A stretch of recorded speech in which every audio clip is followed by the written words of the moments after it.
موسیٰ انک بالواد المقدس طویٰ. صلوات پر محمد.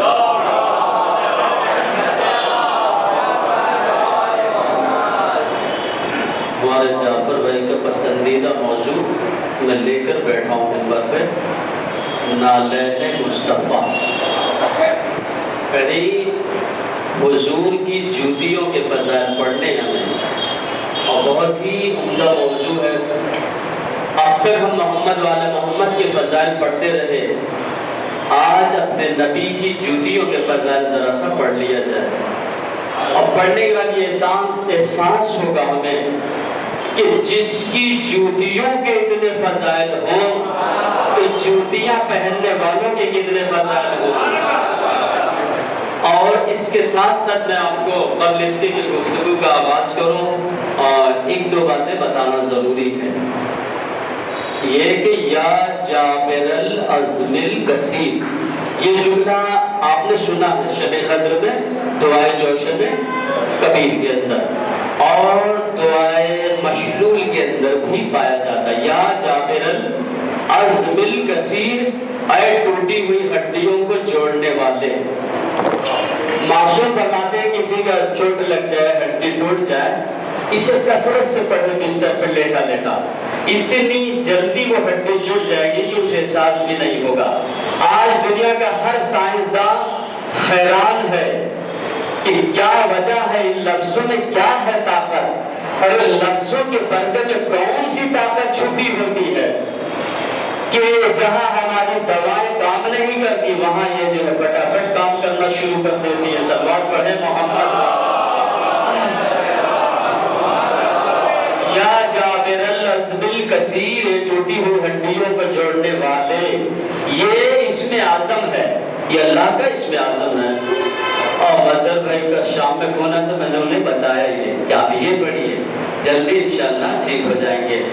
اور ماشاءاللہ حضرات محنت سے آتے رہے نمازوں میں، دعاؤں میں، اعمال میں، مجالسوں میں، اور کافی دنوں سے آ رہے ہیں. خیر اللہ آپ کی اس عبادت کو قبول فرمائے اور آپ کا یہ آنا جو ہے اسے گوارا فرمائے اور آپ کی تمام کاوشوں کو مقبول فرمائے اور مزید اس سے کہیں بڑھ کر توفیق عطا فرمائے. اور ساتھ ساتھ ہم تمام وہ بیمار مریض جو ہمارے شہر میں بیمار ہیں، اور مظہر صاحب ہیں، اس میں راحت صاحب کی بہن ہیں اور ساس بھی ہیں، اور کریم صاحب کی زوجہ، یہ تمام مریض اور مریضہ کے لیے ہم دعا کرتے ہیں. پروردگارہ تجھے واسطہ امام سید الشاہدین کا، اور تجھے واسطہ حسن مظلوم کی پیاس کا، پالنے والے تجھے عبداللہ الحسین کا واسطہ، ان تمام بیماروں کو جلد جلد شفائے کامل عطا فرما.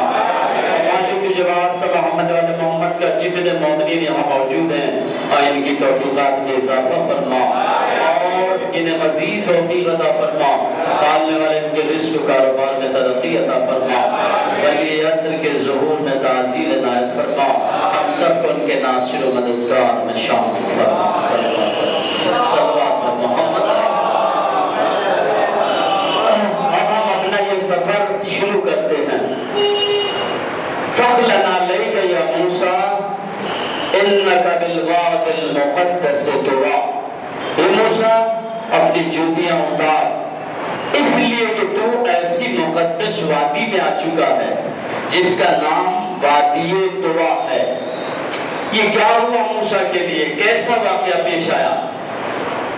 اللہ نے موسیٰ کو بلایا کہ موسیٰ ایک دن تم آؤ فلاں جگہ پر، میں تم سے باتیں کروں گا، میرا دل چاہتا ہے اے میرے کلیم تجھ سے گفتگو ہو جائے.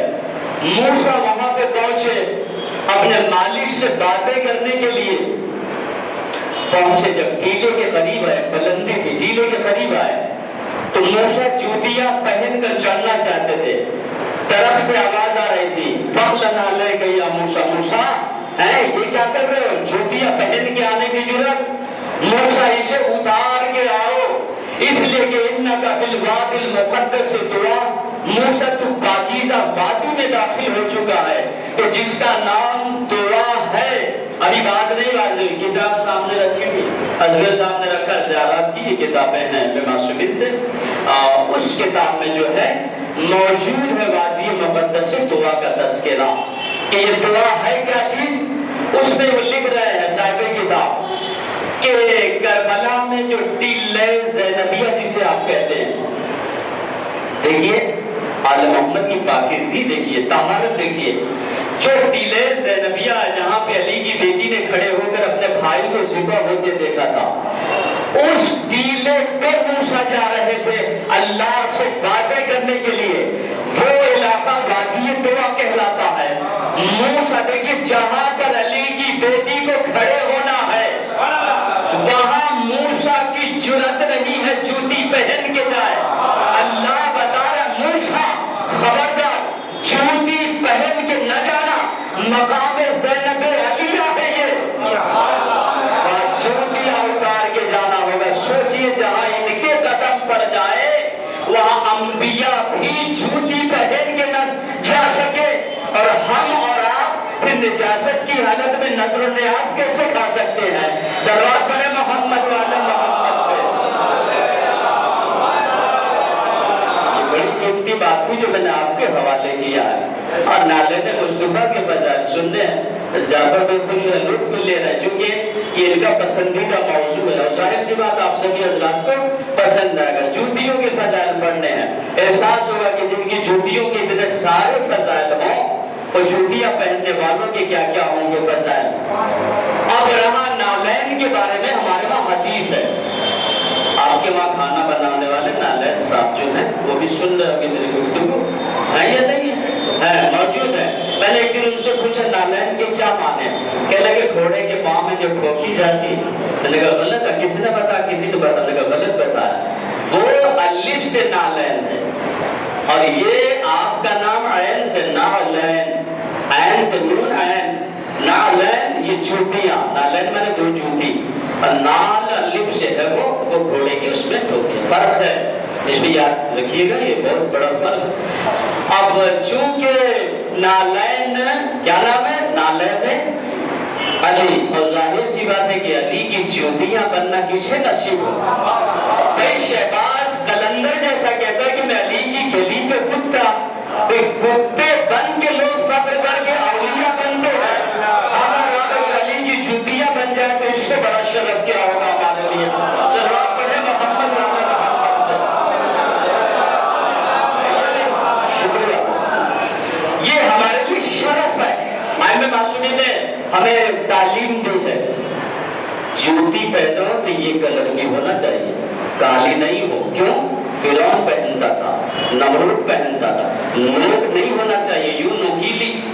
کیوں؟ فرعون کی جوتیاں نوکیلی ہوتی تھی، وہ ایسے سزا دیتا تھا، اسے مارتا تھا، مجبوروں کو مارتا تھا، اور اللہ نے اس کے ظلم کا نوک نہیں ہونا چاہیے جوتی میں. خبردار یزید کی جوتیوں کے بارے میں کہ نوکیلی پہنتا تھا. فرعون کی جوتیوں کے بارے میں آگے سے نوک بہت پتلی ہوتی تھی. ایسے جوتے نہیں خریدنا کبھی بھی، آگے سے ذرا سے چوڑا ہونا چاہیے. یہ یاد رکھیے، آل محمد کا فرمان ہے. اور کالا نہیں ہونا چاہیے، رنگ اس کا سفید کوشش کریے. اور آج تو یہ بدبختی ہے ماحول کی کہ کالے ہی زیادہ آ رہا ہے مارکیٹ میں. جتنا کالے کی بھرمار ہے بس نہیں مل رہا. سفید تو گھٹنے سے ٹھیک ہے، سفید نہیں تو معصوم کہتے ہیں کوشش کرو سفید رنگ کے جوتے چپل پہنو. پوچھا کہ چھٹے امام سے مولا کیوں؟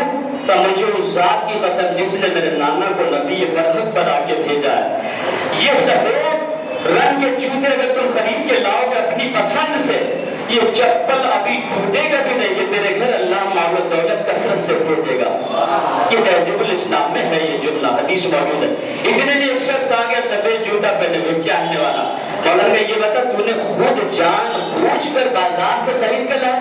یہ دکان پہ گیا تھا، اچانک دکھ گیا سفید تو وہی خرید لیا. پہلے والا گھر سے ارادہ کر کے گیا تھا. تو قسم ہے اس پروردگار کی کہ جس نے ہمیں جو ہے ہادی برکت بنا کے بھیجا. آگے میری یہ جوتی ٹوٹنے بھی نہ پائے گی، میرے گھر کثرت سے دولت آئے گی. وہ کہتا ہے کہ ابھی یہ جوتی ٹوٹی بھی نہیں تھی کہ میں امیر ہو گیا. تو آل محمد کی صداقت کے لیے، سچائی کے لیے میرا جملہ کافی ہے. صلوات پڑھیں محمد والا محمد. سفید نہیں ملے تو کیا کرنا چاہیے؟ مولا فرماتے براؤن کلر جس کو آپ کہتے ہیں وہ تلاش کرو. بہرحال کالا رنگ ایسا نہیں ہے.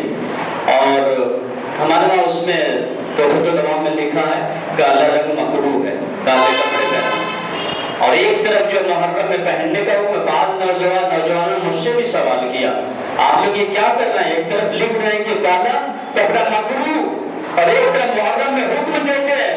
ہم نے کہا تیری عقل کی پھیر ہے، سمجھ نہیں پایا. وہاں شریعت نے جو لکھا کہ مکروہ ہے وہ فیشن لیول پہ جو ہے مکروہ قرار دیا گیا کہ کالے کپڑے اگر فیشن کے طور پہ پہن رہے ہو فیشن بنا کر تو شریعت کہتی فیشن میں پہننا مکروہ ہے، حسین کے غم میں پہننا عبادت عظیم کہلاتا ہے. صلوات پڑھے محمد والا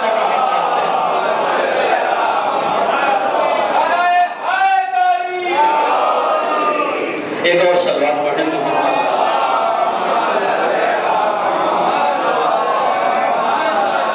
یہ کبھی تضاد ہو، دو باتیں ٹکرا رہی ہوں تو علماء سے پوچھنا چاہیے کہ وجہ کیا ہے. ہم نہیں سمجھ پاتے. تو بعض لوگ اس نیت سے پوچھ رہے تھے کہ مولانا کو آج پھنسانا ہے. اب پھنس بھی گئے کہ محرم میں حکم دیتے علماء کی جو ہے پہنو، ادھر تو کتاب کہہ رہی ہے مکروہ ہے. اب مولوی کے پاس جواب نہیں. مولوی 18-19 سال جلی جلی روٹیاں کھا کھا کے بوڑھا ہو جاتا ہے، راتوں کو جاگ جا کے. اس کو کون پھنسا؟ وہ پھنس گیا تو پوری قوم پھنس جائے گی. صلوات پڑھے محمد والا محمد. آج کل فون بھی آتے رہے، امتحاناً پوچھا جا رہا ہے. کل ایک نے حذیفہ کے معنی پوچھا، کوئی عمار کے معنی پوچھ رہے. پوچھتے رہو، ہمارا علم ختم ہونے والا نہیں ہے. علم پہلے بے قرار ہے، آل محمد کے دروازے سے ہم نے لیا. ہم نے چوروں اور بدماشوں کے در سے نہیں لیا ہے.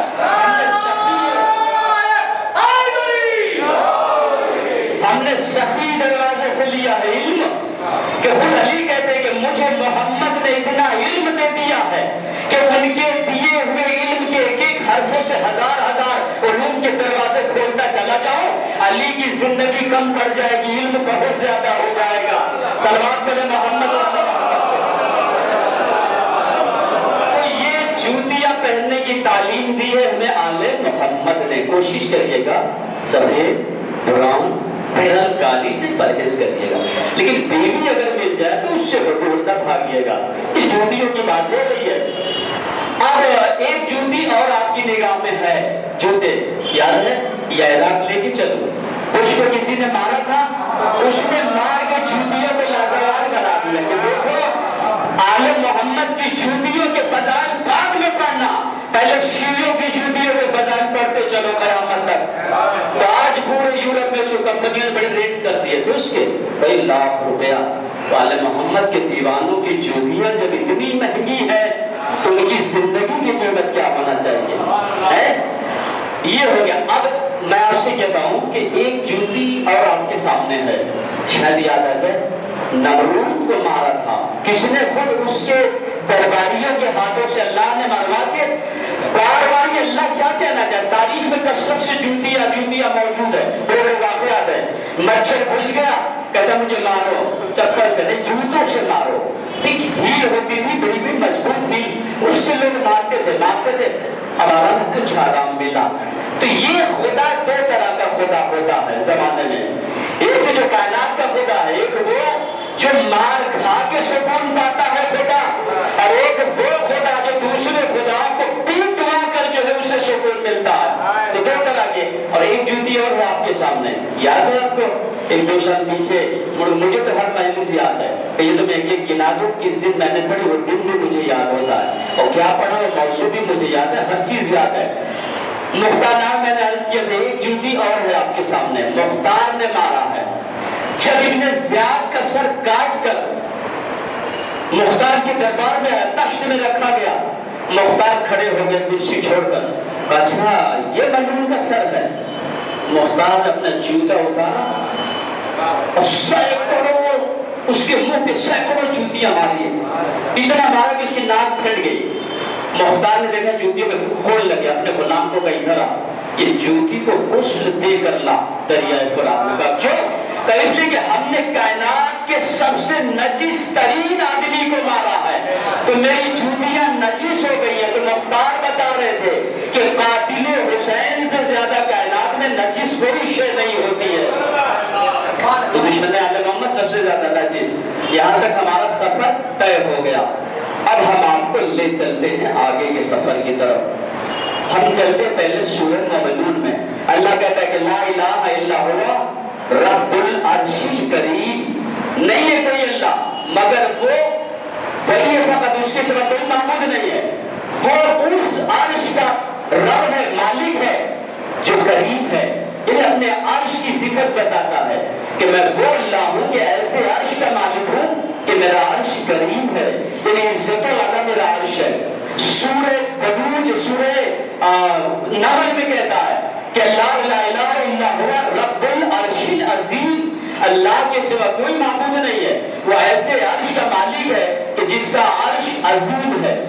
تو بھی آپ کے سامنے ایک میں کہتا ہے کہ میرا عرش کریم ہے، ایک میں کہتا بہت دور کا سفر ہے، بہت توجہ کیجیے گا، اصل موضوع پر پہنچ چکے ہیں۔ ایک آیت میں کہا اس نے میرا عرش عظیم ہے، ایک میں کہتا میرا عرش کریم ہے، اب تیسرے سورہ بروج میں کہتا وَهُوَ الْغَفُورُ الْوَدُودُ، وہی ہے اللہ جو تمہارے گناہوں کو بخشتا ہے، الودود، اور اپنی پبلک سے یعنی رعیت سے مخلوق سے بڑا پیار کرتا ہے۔ ودود کے معنی پیار کرنے والا، محبت کرنے والا۔ میں نے پوچھا کہ مالک تو دعویٰ کر رہا ہے ہم بہت پیار کرتے اپنی مخلوق سے، تیرے پاس اس دعوے کی دلیل کیا ہے؟ آواز قدرت ہے، تمہیں نہیں پتا؟ تم اپنے ماں باپ کا کہنا صبح سے شام تک ایک بار دو بار نہیں مانو گے تو تمہیں اپنی فرزندی سے آگ کر کے آگ نامہ لکھ کر تمہارے ہاتھوں میں تھما کے گھر سے باہر نکال دیں گے، اور صبح سے شام تک تم 1000 بار ہماری نافرمانیاں کرتے رہتے ہو، ہم نے کبھی تمہاری روزی بند کیا؟ کبھی ہم نے تمہارا رزق روکا؟ مالک نہیں روکا، تو پھر سمجھ جاؤ ہم سے زیادہ کون ہوگا پیار کرنے والا اپنی مخلوق سے؟ تو یہ اللہ دلیل دے رہا ہے، آگے کہہ رہا ہے کہ رب العرش المجید، وہ اللہ اس عرش کا رب ہے جو مجید ہے۔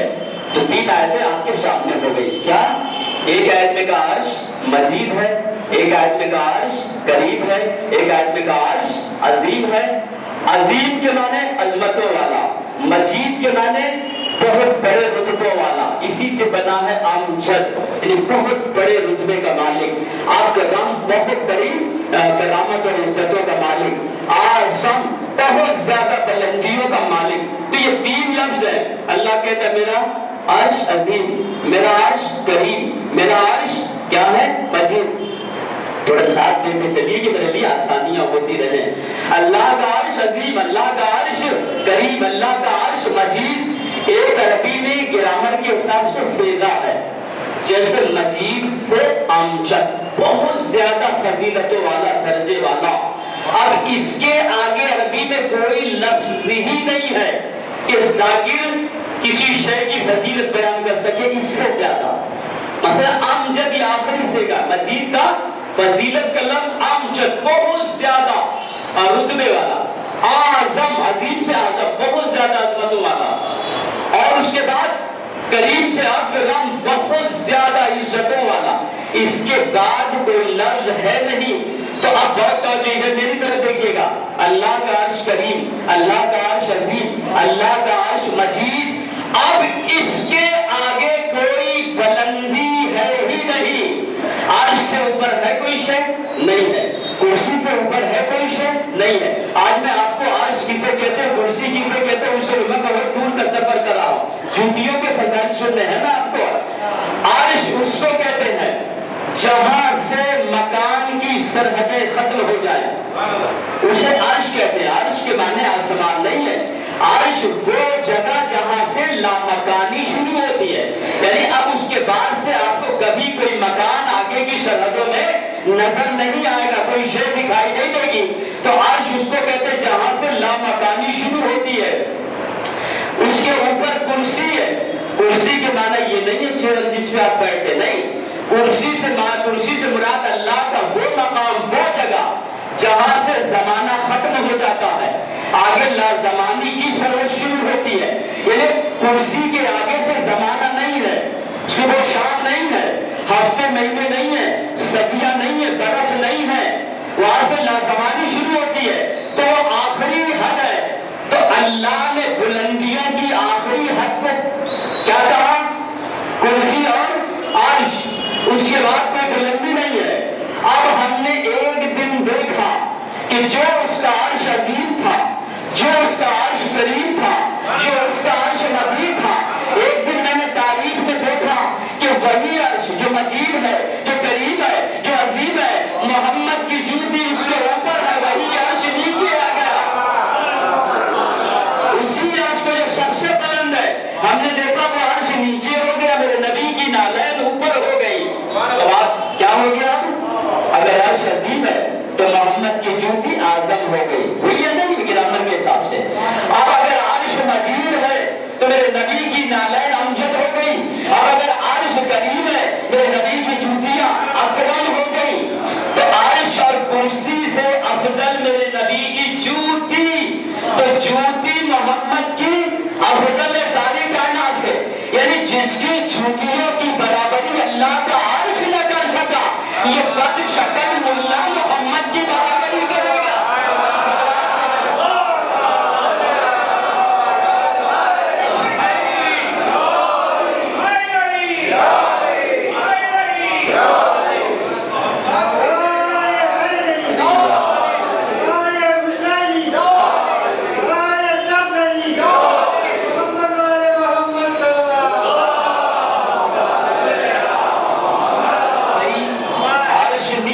جس کے فضائل پڑھ رہا وہ میرا عرش عظیم ہے، میرا عرش مجید ہے، میرا عرش کریم ہے، میرا عرش حمید ہے۔ ایک دن ہم نے دیکھا اس کے سارے بنائے درجے نیچے ہو گئے اور میرے نبی کی جوتیاں اوپر نظر آئی۔ کبھی جوتیوں کا کیا کرنا؟ نہیں بہت دور جانا ہے ابھی آپ کو۔ جوتیاں اوپر ہو گئی، عرش نیچے ہو گیا۔ اب دیکھیے عرش کے اوپر اللہ نے کعبہ بنایا ہے، یہ تو سبھی کو پتا، حدیث ہے، قرآن میں اشارہ کہ عرش کے اوپر ایک کعبہ ہے جسے ذرہ کہتے ہیں، ذوات ریت ہے، اسی سے زری بنی ہے، بالکل زری کی شکل کا۔ آج ہماری یہ زری ہے اسی کی شبیہ ہے، ہمیں معصومین کے حکم سے جو بنی ہوئی ہے۔ عرش کے اوپر زری ہے، ذرہ کعبے کی شکل کا، اسی سے زری بنا، اور ٹھیک اس کے نیچے چوتھے آسمان پہ بیت المعمور ہے، وہ اسی کی شکل کا، اسی کی شبیہ ہے، اور ٹھیک اسی کے نیچے خانہ کعبہ ہے، اسی کی شبیہ ہے۔ رسول فرماتے کہ اگر ذرہ پہ یعنی عرش پہ جو کعبہ ہے اس کے چھت پہ اگر ایک قطرہ تم پانی ڈالو تو اگر گرے گا تو بیت المعمور کی چھت پہ، پھر بیت المعمور کی چھت پہ ڈالو کہ اگر وہ پانی گرے گا تو خانہ کعبہ کے ٹھیک بیچ چھت کے اوپر گرے گا۔ تو کعبہ شبیہ ہے بیت المعمور کی، بیت المعمور شبیہ ہے کس کی؟ عرش پہ ذرہ کی۔ رسول جب ذرہ کے قریب پہنچے تو میرے نبی نے سوچا کہ جوتیاں اتار دوں، آواز آئی اے میرے نبی جوتیاں نہ اتار، نہ وہ تو لوشا تھا، تو میرا خاص حبیب ہے، میرا دوست ہے، میرا محبوب ہے، اے میرے حبیب یہ جوتیاں پہن کے آ، اپنی جوتیاں اتار کے میرے عرش کو جوتیوں کی گرد سے محروم نہ کرنا، یعنی میرے عرش کو اپنے جوتیوں کی گرد سے محروم نہ رکھنا میرے حبیب، تو پہن کے جوتیاں آ جا، میرا عرش تیرے گرد جوتیوں کی گرد سے مشرف ہو جائے۔ تو اس دن سے اللہ کے عرش کو عزت ملی، کہنے کا مقصد یہ ہے کہ کعبہ شبیہ ہے بیت المعمور کی، بیت المعمور شبیہ ہے ذرہ کی، تو نبی اصل مقام پہ جوتیاں پہن کے گیا، اصل مقام پہ جوتیاں پہن کے اللہ نے کہا چلے آؤ پہن کے ذرہ کے قریب سے گزر جاؤ۔ تو جو سب سے افضل زری تھی کعبہ، رسول وہاں جوتیاں پہن کے گیا۔ میں نے تاریخ میں دیکھا 16 رجب کو محمد جب علی کو لینے کے لیے خانہ کعبہ میں گئے، پہلے جوتیاں اتار کے پھر علی کو لینے کے لیے اندر داخل ہوئے۔ اس کا مطلب یہ کہ جہاں علی پیدا ہو جائے وہاں محمد کی جوتیاں اتر جائے۔ صلوات پڑھیں محمد والے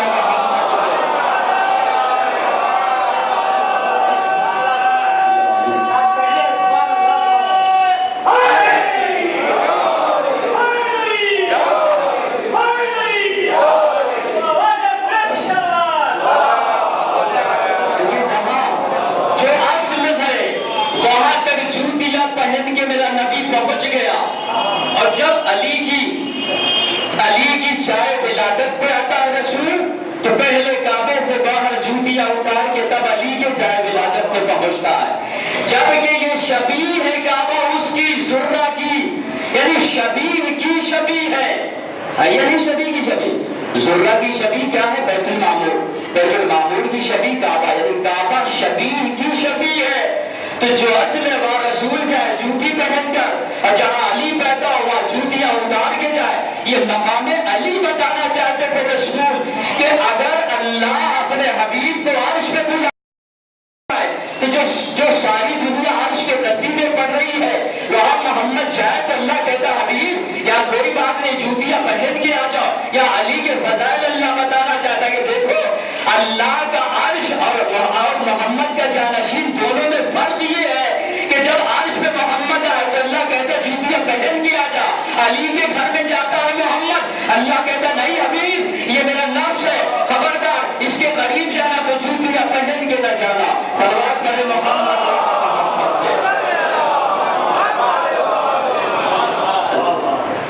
تو عرش نیچے ہو گیا، رسول کی جوتیاں اوپر ہو گئی. تو جوتیاں عرش سے بلند ہوئی یا نہیں ہوئی؟ ہو گئی. اچھا تجزیہ کرتے جیسے اس دن روٹی کا تجزیہ کیا گیا تھا، یاد ہے نا دسترخوان بی بی. جوتی عرش کے اوپر آ گئی، جوتی بلند ہو گئی. تو جوتی کیا ہو گئی؟ افضل. اب رسول کا جو قدم ہے جوتی سے بھی اوپر ہے. تو جوتی قدم تھی تو قدم کیا ہونا چاہیے؟ قدم تو کیا ہونا چاہیے؟ نہیں سمجھ رہے میں کیا کہنا چاہتا ہوں؟ بھائی عرش کے اوپر جوتی آ گئی تو جوتی عرش سے بلند ہو گئی، جوتی افضل. عرش نیچے ہو گیا، اب جوتی کے اوپر محمد کا پیر ہے اس کے اندر، تو جوتی سے اوپر پیر ہو گیا تو اب جوتی سے بھی افضل پیر. توجہ ہے یا نہیں؟ عرش بلند ہے، عرش سے بلند جوتی، جوتی سے بلند محمد کا قدم. تو جتنا محمد بلند ہوتا جائے گا اتنی فضیلتوں کا مالک بنتا چلا جائے گا. میں بہت دور میں سفر کرا رہا ہوں اور اسی پہ شاید بات کو ختم بھی کر دوں. تو جوتی افضل، جوتی سے اونچا قدم، قدم اس سے افضل، قدم سے اونچی پنڈلی. توجہ نہیں ہے نہیں ہے؟ تو جوتی افضل ہے عرش سے بلند، اور جوتی سے اوپر ہے قدم، قدم جوتی سے بھی اچھا بلند، اور قدم سے اوپر پنڈلی، پنڈلی اس سے افضل، پنڈلی سے افضل گھٹنا رسول کا، گھٹنا اس سے افضل. لیکن کتنی بلندیوں پہ جا رہا ہے میرا رسول. اور گھٹنے سے اوپر ہے رسول کی ران، ران اس سے افضل ہو گئی. ران سے اوپر اونچی ہے کیا ہے؟ رسول کی کمر، کمر اس سے افضل، کمر سے اونچا. بدن بطین رسول کا شکم مبارک وہ اس سے افضل، شکم سے اوپر سینہ جسے قرآن کہتا ہے لم نشرح لک صدرک، ہم نے تیرے سینے کو علم سے کشادہ نہیں کیا، وہ اور اونچا ہو گیا تو سینہ اور افضل ہو گیا. اب عرش بہت پیچھے چلا گیا، میرا محمد بہت بلندیوں پہ جا رہا ہے. توجہ ہے یا نہیں ہے؟ تو سینہ اس سے افضل، سینے سے افضل کیا ہے؟ بلند کاندھا. اب میرا نبی اور اوپر چلا گیا. اب جوتی کہاں گئی؟ جوتی پہ جانا دشوار، عرش تو بہت نیچے چلا گیا. اے میرے مالک تو بڑے قصیدے پڑھ رہا ہے، میرا عرش عظیم ہے، میرا عرش کریم ہے، میرا عرش حمید ہے، میرا عرش مجید ہے. اے میرے مالک سینے سے اونچا تو کاندھا ہو گیا. پاچھے یا نہیں پتا کھل کے میں نہیں بیان کروں.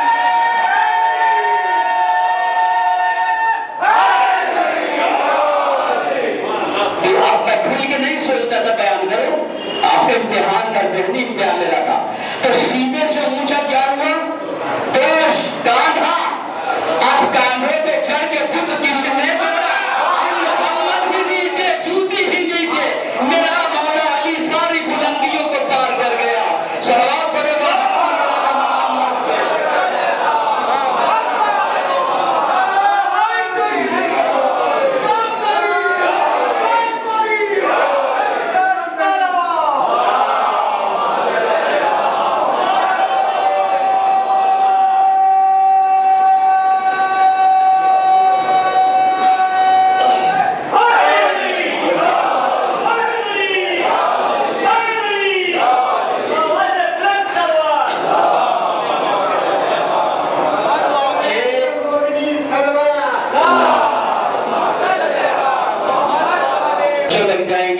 سامان کے فضائل، چیزوں کے فضائل.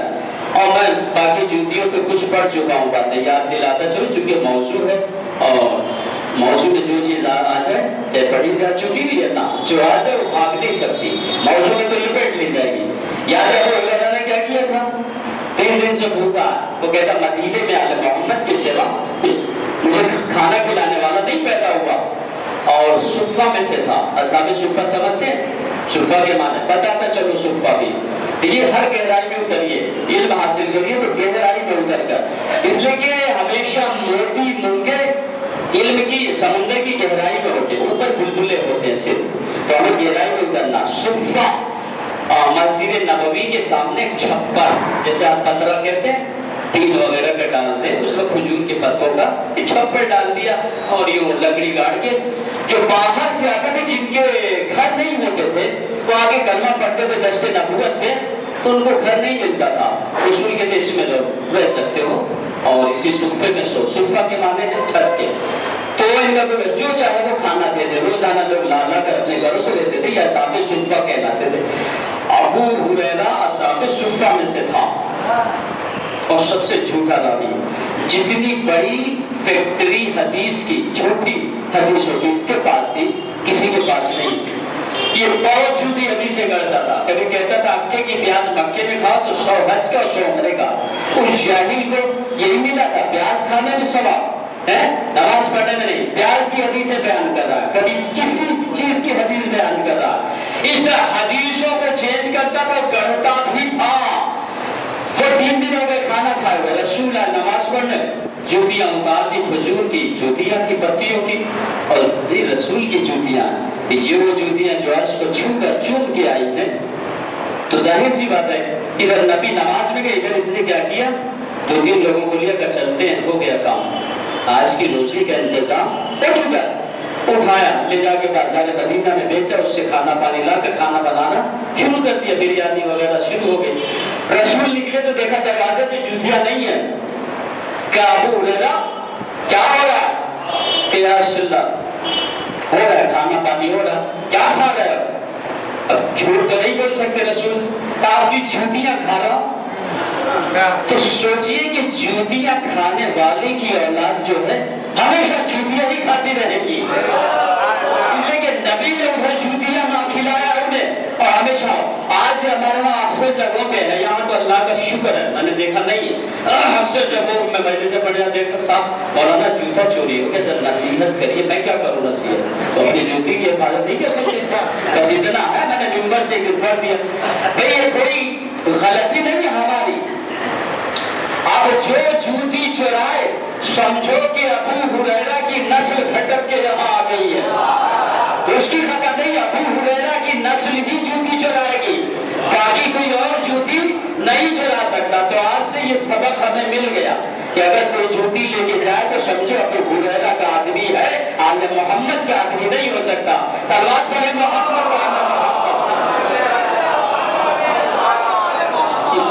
ان کے فضائل تھے، خدا کی قسم کیسے پڑھے جائیں ان کے فضائل، کاش دنیا نے پہچانا ہوتا، صرف ان کی جوتیوں کو سمجھ لیا ہوتا تو یقیناً آج آل محمد کو کشاں کشاں پیریدہ بازاروں میں نہ پھرایا جاتا۔ جانتے کتنے میل کا سفر؟ 44,000 میل کا سفر ظالموں نے طے کرایا ہے علی کی بیٹیوں کو، 44,000 میل سے بھی زیادہ زینب کو چلایا گیا ہے، کبھی پیدل چلایا گیا، کبھی اونٹوں پہ چلایا گیا ہے، علی کی بیٹیوں کو کربلا سے لے کر شام تک 44,000 سے بھی زیادہ میل کے فاصلے تک چلایا گیا ہے۔ اور میں چونکہ آپ پوری تاریخ کو میں نے کھنگالا، میں نے دیکھا کہ ساری بیویوں کے تذکرے ہمیں ملتے ہیں مشاہد کی کتابوں میں، لیکن ہمیں ایک بیوی ایسی ملتی ہے کہ جس کے بارے میں راوی خاموش ہے، اللہ جانے راوی کیوں خاموش ہے، راوی نہیں بتاتا کہ لیلا کربلا سے چلی ہے، کوفے کے بازار میں آئی علی اکبر کی ماں، اور وہاں سے شام کے بازار میں آئی، شام سے اس لیلا کو رہائی ملی، واپس کربلا آئی، کربلا سے پھر مدینہ، راوی خاموش ہے یہ ام لیلا کربلا سے چلی ہے تو کس طرح چلی ہے؟ تو کوفے کے بازار میں لیلا کیسے تھی اور شام کے بازاروں میں لیلا نے کس طرح زندگیاں گزاری ہے؟ جنگلوں کے فاصلے ام لیلا نے کیسے یہ سفر طے کیے ہیں؟ راوی خاموش ہے، مقتل کی کتابیں خاموش ہیں۔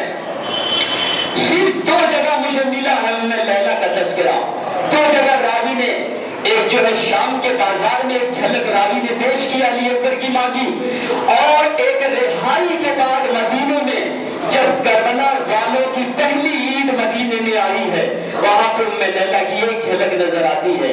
ہاں ایک جھلک جو شام کے بازار میں نے تاریخ کی کتابوں میں دیکھا ام لیلا کی وہ یہ کہ جب شام کے بازار میں علی اکبر کی ماں آ گئی اور سامنے علی اکبر کا سر نیزے پہ سفر کر رہا تھا اور ایک ضعیفہ اپنے کوٹھے پہ بیٹھی غور سے علی اکبر کے چاند سے چہرے گھبرالے کانوں کو دیکھ کے طرف جاتی ہے، منہ پہ ماتم کر کے کہتی یا ایھا البدر الکمال، اے چودھری کے چاند اتنا حسین چہرہ میں نے زندگی میں نہ دیکھا تھا، اے چودھری کے چاند، ارے تجھ تیرے مرنے سے پہلے تو تیری ماں مر چکی ہوگی، اجرکم اللہ، تیری ماں مر گئی ہوگی۔ تاریخ کے دن میں لیلا نے یہ جملے محمل سے سنے ہیں، اونٹ کی پشت سے ایک مرتبہ ماں نے بال ہٹائے چہرے سے، اکبر کا سر نیزے پہ ماں کی نگاہوں کے سامنے سفر کر رہا تھا، ماں نے ایک مرتبہ گھبرالے بالوں کو دیکھا، چاند سے چہرے کو دیکھ کے کہتی ہے ماں اے میرے لال، میری تمنا یہ تھی کہ میں مرتی تو میرا جنازہ تیرے کاندھوں پہ ہوتا، ہائے قسمت نے یہ دن دکھایا، اے میرے لال کاش تیرے مرنے سے پہلے تیری ماں مر گئی ہوتی۔ اجرکم اللہ۔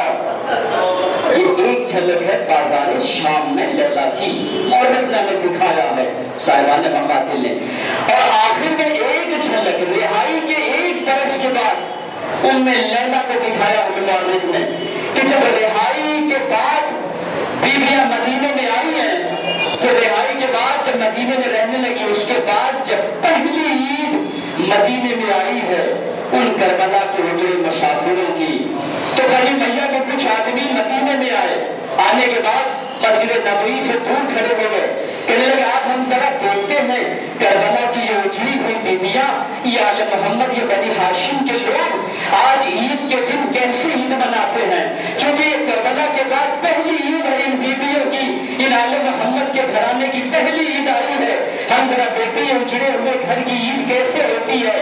یہ دور کھڑے ہو گئے، یہ بنی امیہ کے افراد، ایک وقت ظالموں نے دیکھا کہ بنی ہاشم کے گھروں کے پردے اٹھنا شروع ہو گئے، کالے لباس میں کالی چادروں میں لپٹی ہوئی آل محمد کی مستورات گھروں سے باہر نکلی، سیدھے مسجد نبی میں آئی، روضہ رسول کو دائرہ بنا کے گھیر لیا، اور ادھر سے لیلا ماتم کر رہی ہے، ایک طرف سے رباب، رقیہ، کلثوم، علی کی بڑی بیٹی زینب، سب نے حلقہ بنا کے نانا کے مزار کو حلقے میں لیا اور ماتم کرنا شروع کر دیا۔